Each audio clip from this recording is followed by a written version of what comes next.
तिलक चढ़ावे के करार काहे कैला, गहिला तो वादा भूल हो।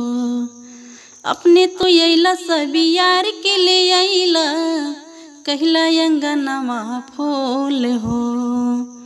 तिलक चढ़ावे के करार काहे कैला, गहिला तो वादा भूल हो।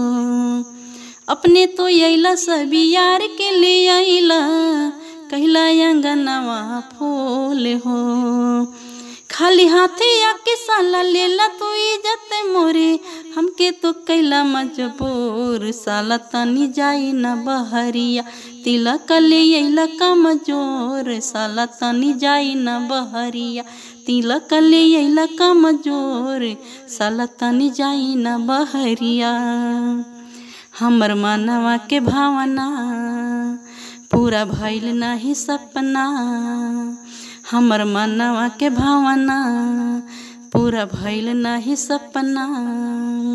सदा तिलक चढ़ा के बना ही लेला अपना, हमर मनवा के भावना पूरा भइल नाही सपना। सदा तिलक चढ़ा के बनाई लेला अपना।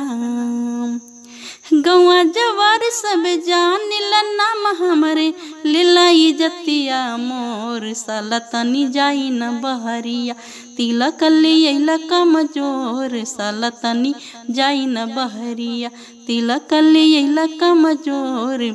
साला तनी जाई न बहरिया। ये साला बाहर जाना, ढेर ज्यादा गाड़ी सुने के शौक बा का तोहरा के?